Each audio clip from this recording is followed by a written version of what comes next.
Sa video na ito ay pag-uusapan po natin ang isang napakalaking balita mula sa ecosystem ni Shiba Inu. At ito po ay tungkol kay Ginoong Satoshi Kusama. Siya po ang sikat at kilalang leader kung saan ay isa po siyang visionary ng Shiba Inu project at siya po ay nag-announce na siya ay bababa bilang isang lead visionary. At ang kanyang dahilan ay para siya ay maging lead ambassador ng ecosystem. Ayan, hindi naman po siya maglalaho. Ayan, siya po ay lilipat ng ibang tungkulin. Ayan, ang maging lead ambassador ng ecosystem ni SHIB. Ngayon ay ano nga ba ang ibig sabihin nito? At paano po maapekto nito? Lalong-lalo na tayong mga Pinoy crypto traders at investors na interesado dito kay Shiba Inu. Kaya yan ang mga katanungan na siyang ating aalamin sa video na ito. Pero bago po tayo magpatuloy, ay nais ko lamang po munang bigyang linaw ang aking disclaimer kung saan ang nilalaman po ng video na ito ay hindi po ito isang financial advice. For education and information purposes lamang po ang layunin nito. At ayan, si Ginoong Satoshi Kusama ay siya po ang naging pangunahing tagapagtaguyod ng Shiba Inu mula pa noong ito ay nagsimula bilang isang simpleng meme coin lamang. Sa ilalim ng kanyang pamumuno ay nag-evolve itong si Shiba Inu mula sa pagiging isang simpleng meme coin patungo sa isang malawak na Web3 ecosystem. Ayan. Kabilang po sa mga project na pinangunahan nitong si Ginoong Kusama ay ang launching ng mga token tulad po ng Bone, Leash at ang kamakailan lamang na Treat token. Nandiyan din po ang mga platform na ShibaSwap at Shibarium na naging pundasyon ng ecosystem ni SHIB. Ngayon ano po ang sunod na tanong natin dito ay ano po ang nagbunsod sa pagbabago ng papel ni Ginoong Kusama. Dito po sa kanyang announcement, dito sa kanyang X, dating Twitter, ay sinabi po ni Ginoong Kusama na panahon na raw para sa isang pagbabago. Mula po sa pagiging lead visionary ay lilipat siya bilang lead ambassador ng SHIB ecosystem. Ayon sa kanya, ito ay isang mahalagang hakbang dahil nais niyang palawakin ang global adoption ng mga technology ni Shiba Inu. Sa kanyang bagong tungkulin, magtutuon or magfo-focus itong si Ginoong Kusama ng pansin sa pagpropromote ng SHIB OS, ang bagong pangalan para sa dating 36 Chambers of Tech. Ayan. Binago po yung pangalan ng 36 Chambers of Tech ng SHIB OS.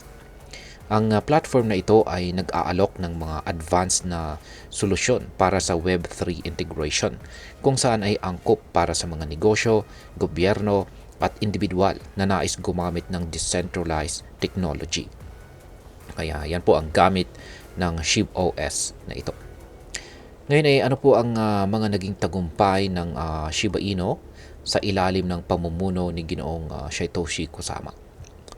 Yan, isa po sa mga pinakamalaking tagumpay ng Shiba Inu ay ang launching po ng Shibarium, kung saan ay mula noong August 2023 ay nakapagtala na po ito ng 800 million transactions nang walang kahit anumang issue or walang problema. Bukod dito ay patuloy po ang pag-usad ng mga projects tulad po ng stablecoin SHIB, yan, ang stablecoin na SHIB at ShibaCoin. Ngayon ay pinagmamalaki na rin po ni Ginoong Kusama ang pagbuo ng tinatawag na network state, kung saan ang Shiba Inu ecosystem ay nagiging platform para sa mga gobyerno, negosyo at saka individual na nais lumipat mula Web 2 patungong Web 3. Ngayon ay ano naman po ang plano ni Ginoong Kusama bilang lead ambassador? Ayan. Sa kanyang bagong papel, ang layunin ni Ginoong Kusama ay makipagtulungan sa iba't ibang partners upang palawakin ang SHIB OS at i-integrate ang mga bagong technology tulad po ng Astra Nova.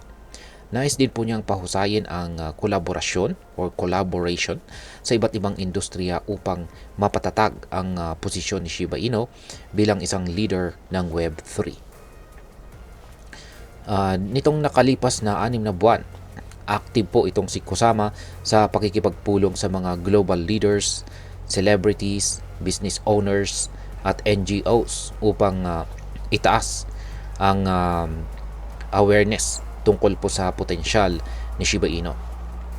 Plano niyang ipagpatuloy ang momentum na ito sa pamamagitan po ng pagbuo ng mga partnership at pagtutok sa mga projects na gumagamit ng Shibarium at saka Shib OS. At ngayon ay ano naman po ang maaring maging epekto ng paglipat nitong si Ginoong Kusama yan para sa atin bilang mga Pinoy crypto traders at investors, lalong-lalo na sa mga interesado kay Shiba Inu. Yan, para sa atin ay ang pagbabagong ito ay isa po itong mahalagang bagay na dapat po nating bantayan. Ang paglilipat ng pamumuno ni Ginoong Kusama ay maaari po kasi itong magdulot ng panibagong direksyon para sa Shiba Inu ecosystem. Kung magiging matagumpay po ang kanyang mga plano bilang lead ambassador, posibleng tumaas ang halaga at adoption ni SHIB. At syempre, kasama na rin ang iba pang mga tokens sa ecosystem nito. Sa kabilang banda ay dapat pa rin nating tandaan na ang crypto market ay volatile o pabago-bago. Mahalaga pong maging manatiling updated at gumawa po ng masusing research bago po mag-invest. At ayan, bilang panghuli ay ano naman po ang aking masasabi tungkol dito. Sa tingin ko, ang pagbabagong ito ay isang positibong hakbang para sa Shiba Inu ecosystem. Ang pagtutok ni Ginoong Kusama sa global adoption ng mga technology ni Shiba Inu ay maaari pong magdulot ng mas malaking oportunidad para sa ecosystem at sa mga investors nito.